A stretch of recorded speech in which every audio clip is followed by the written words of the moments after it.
her level increased.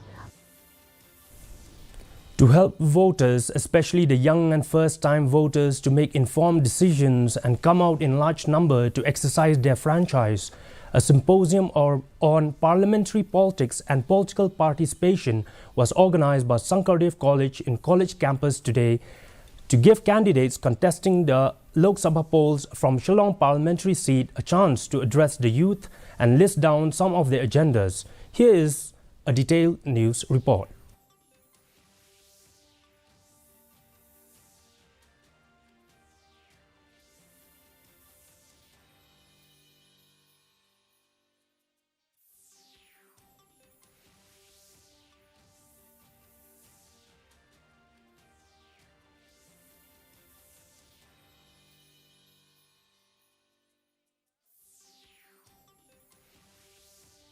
As elections to the Lok Sabha draw near, candidates are going all out to garner the support of the voters.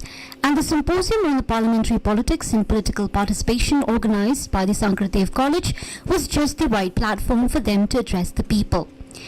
They then witnessed the participation of a large number of college students. In the panel were the three contesting candidates, Dr. Ricky A.J. Sinkan, a VPP candidate, Professor Lakhon Kama, an independent candidate, and Regional Democratic Alliance candidate Robert June Kharjarin, while the Congress and the BJP were represented by party leaders. Manuel Badwar represented Congress candidate Vincent H. Pala, and State BJP spokesperson Maria Hom Kharkram represented the Saffron Party. The candidates spoke at length about the decision to enter the fray and their agendas. The decade of development was the highlight of the speech.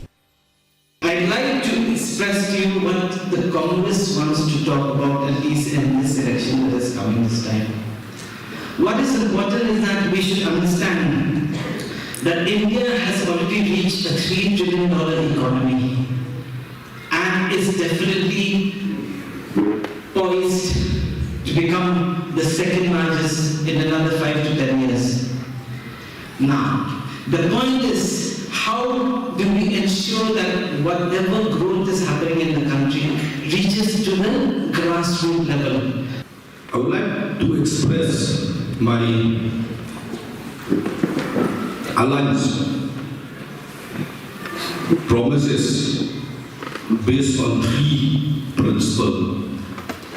Our principle will stand to protect the interests of the indigenous people and the residents of the state.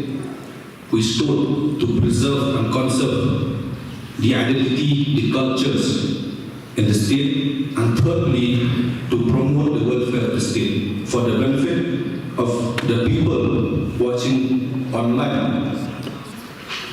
As soon as the government took over in 2014, we recognized the urgent need to revamp and overhaul the system and processes to help India advance on the path of development. Right from spearheading the digital revolution to elimination of open defecation, India has achieved remarkable milestones under a new governance paradigm.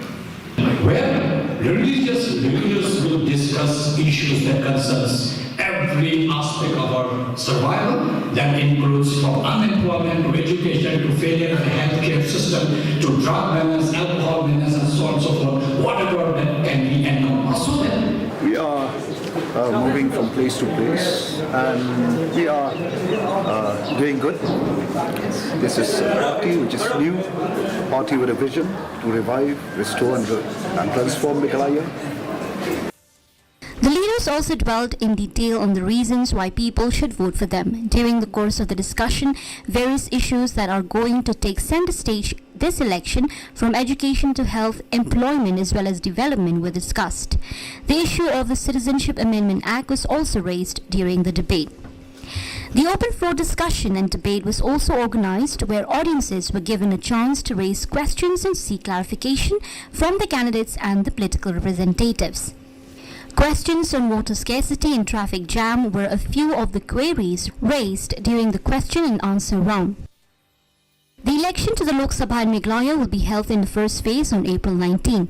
It may be mentioned that the date of issue of Gazette notification will be on March 20th, while the last date for notification is March 27. Scrutiny of nominations will be held on March 28 and the last date of withdrawal of candidatures will be on March 30th. Voting will be on the 19th of April, while counting of votes will be held on June 4th. The term of the 17th Lok Sabha will expire on June 16. Bureau Report, DD News, Shillong.